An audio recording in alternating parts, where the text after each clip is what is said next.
നമസ്കാരം. കൃഷി ജാഗ്രൻ കൃഷി വാർത്തകൾ പവേർഡ് ബൈ സ്റ്റിൽ ഇന്ത്യ. ഇന്നത്തെ പ്രധാന വാർത്തകൾ.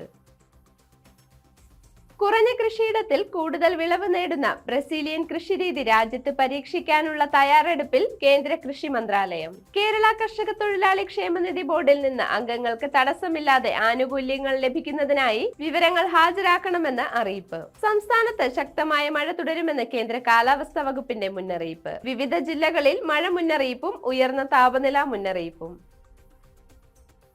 കുറഞ്ഞ കൃഷിയിടത്തിൽ കൂടുതൽ വിളവ് നേടുന്ന ബ്രസീലിയൻ കൃഷിരീതി രാജ്യത്ത് പരീക്ഷിക്കാനുള്ള തയ്യാറെടുപ്പുമായി കേന്ദ്ര കൃഷി മന്ത്രാലയം. നൂതന സാങ്കേതിക വിദ്യകളുടെ ഉപയോഗം, കാര്യക്ഷമമായ ഭൂവിനിയോഗം, സുസ്ഥിര കൃഷി എന്നിവയിലൂടെ വിളവ് വർദ്ധിപ്പിക്കുന്ന മാതൃക ഇന്ത്യയിലും നടപ്പാക്കാനാണ് കേന്ദ്ര സർക്കാർ ലക്ഷ്യമിടുന്നത്. കേന്ദ്ര കൃഷി മന്ത്രി ശിവരാജ് സിംഗ് ചൌഹാന്റെ ബ്രസീൽ സന്ദർശനത്തിന് പിന്നാലെയാണ് തീരുമാനം. സോയാബീൻ, ചോളം, തക്കാളി തുടങ്ങിയ വിളകളുടെ കൃഷിരീതികളിലാണ് ആദ്യഘട്ടത്തിൽ ബ്രസീലിയൻ കൃഷിരീതി പരീക്ഷിക്കുന്നത്.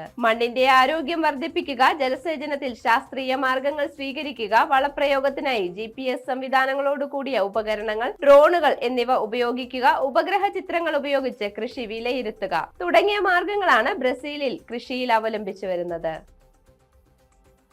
കേരള കർഷക തൊഴിലാളി ക്ഷേമനിധി ബോർഡിൽ നിന്ന് അംഗങ്ങൾക്ക് തടസ്സമില്ലാതെ ആനുകൂല്യങ്ങൾ ലഭിക്കുന്നതിനായി അംഗങ്ങളുടെ ആധാർ കാർഡ്, ഉപയോഗത്തിലുള്ള ബാങ്ക് പാസ്ബുക്ക്, ഫോൺ നമ്പർ എന്നീ വിവരങ്ങൾ ബോർഡിന്റെ സോഫ്റ്റ്വെയറിൽ ചേർക്കുന്നതിനായി എത്രയും വേഗം ജില്ലാ ഓഫീസിൽ ഹാജരാക്കേണ്ടതാണ്. 2020 ശേഷം പുതിയ അംഗത്വം എടുത്തവരും വിവാഹം, പ്രസവം, ചികിത്സ, വിദ്യാഭ്യാസം എന്നീ ആനുകൂല്യങ്ങൾക്ക് അപേക്ഷ സമർപ്പിച്ചവരും വീണ്ടും രേഖകൾ നൽകേണ്ടതില്ല. ജനന തീയതി തെളിയിക്കുന്നതിന് SSLC അല്ലെങ്കിൽ ജനന സർട്ടിഫിക്കറ്റ് എന്നിവയിൽ ഏതെങ്കിലും ഒന്ന് ഹാജരാക്കേണ്ടതാണ്. ക്ഷേമനിധി പാസ്ബുക്കിൽ പാസ്പോർട്ട് സൈസ് ഫോട്ടോ പതിപ്പിക്കേണ്ടതാണ്. കൂടുതൽ വിവരങ്ങൾക്ക് സ്ക്രീനിൽ തന്നിരിക്കുന്ന ഫോൺ നമ്പറിൽ ബന്ധപ്പെടുക. സംസ്ഥാനത്ത് ശക്തമായ മഴ തുടരുമെന്ന് കേന്ദ്ര കാലാവസ്ഥാ വകുപ്പിന്റെ മുന്നറിയിപ്പ്. ഇന്ന് ഇടിമിന്നലോട് കൂടിയ മഴയ്ക്കും ശക്തമായ കാറ്റിനും സാധ്യതയുണ്ടെന്നും അറിയിപ്പിൽ പറയുന്നു.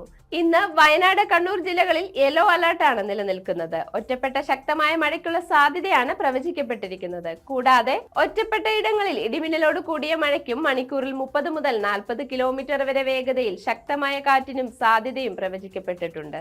ബുധൻ, വ്യാഴം ദിവസങ്ങളിൽ ഒറ്റപ്പെട്ട ഇടങ്ങളിൽ ഇടിമിന്നലോട് കൂടിയ മഴയ്ക്കും സാധ്യതയുണ്ടെന്നും കേന്ദ്ര കാലാവസ്ഥാ വകുപ്പ് അറിയിച്ചിട്ടുണ്ട്.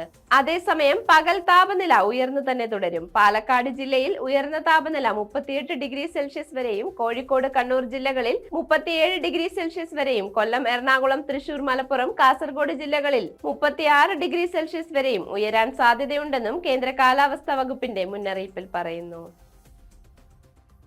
വാർത്തകൾ അവസാനിക്കുന്നു. നന്ദി.